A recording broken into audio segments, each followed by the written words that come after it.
Good evening. I am going to be reading to you a book called How to Hide a Lion from Grandma. And the book is written by Helen Stevens.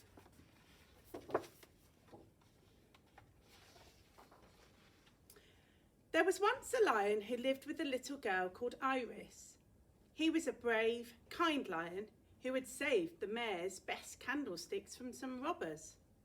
He was the town hero, and Iris loved him. However, one weekend, Grandma was coming to stay while Iris's mum and dad went away. The lion would have to hide, as grandmas can get quite anxious if they find a lion in the house. But where could he go? Behind the curtains, under Grandma's bed. It wasn't going to be easy. Iris loved her grandma. She always brought interesting things with her. This time, she brought an absolutely enormous box. "Oh, it's just a few hats and bits and bobs," said Grandma. "They're very heavy hats and bits and bobs," grumbled Mum and Dad as they heaved the box upstairs to Grandma's bedroom. But Iris was excited. "Can we play dress up?" she said. "We'll see," said Grandma, who never even spotted the lion. She just thought he was a coat stand. In fact, it turned out to be quite easy hiding the lion from Grandma because she was so short-sighted, and at first she thought he was just a lamp. Then she thought he was a towel.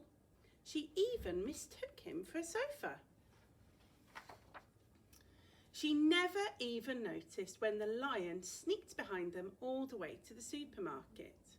"Ah, tuna," said Grandma, and she piled 22 tins into the trolley, plus 43 pints of milk, 2 dozen French sticks, 15 bunches of bananas, 57 jars of honey, and 40 pots of crunchy peanut butter. "What a lot of food," said Iris. Grandma explained that she often got peckish in the night.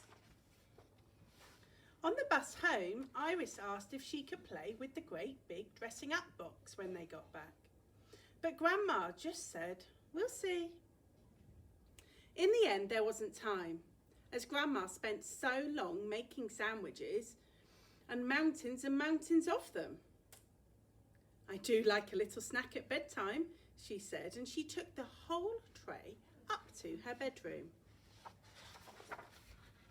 Later, when Iris should have been asleep, she heard some strange sounds coming from Grandma's bedroom. Slurp, glurp, slurp, chomp, gulp, gulp, chomp. The lion tried to pull her away. "It's only Grandma having a snack," said Iris. But did Grandma normally make those noises? Iris peered through the keyhole. What was Grandma doing? She wasn't eating the sandwiches at all. She was tipping them into the great big dressing up box. Iris and the lion didn't know what to make of it. There was definitely something funny about that box. Iris couldn't ask Grandma now because she was supposed to be fast asleep. "I'll ask her first thing in the morning," she said. Very early next morning, Iris woke Grandma up. "I have to see inside your dressing up box," she said. But Grandma said it was too early, and she went back to sleep. Iris couldn't wait though. She tiptoed over and listened. She heard snuffling and snoring. Whatever was inside that box, it wasn't just hats and bits and bobs.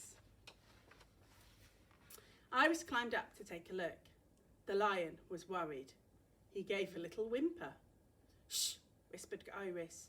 "You'll wake Grandma." She heaved the huge lid open and peeked in. There was something furry in there, and it growled.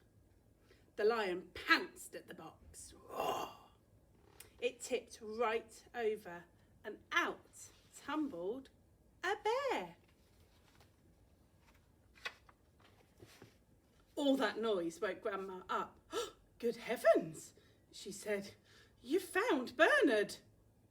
And gracious, said Grandma. Is that a lion? Where on earth has he been hiding?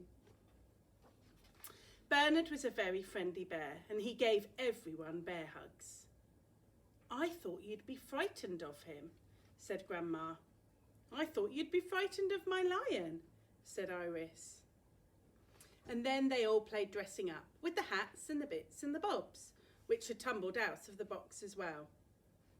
Bernard loves dressing up, said Grandma. All of a sudden, they heard a car pull up outside. Quick, said Grandma. Mum and Dad are back. Let's surprise them. So they all hid behind the sofa, and Iris went, shh. Just when Mum and Dad came through the door, they all went boom. And Mum and Dad were very surprised. I hope you enjoyed that book.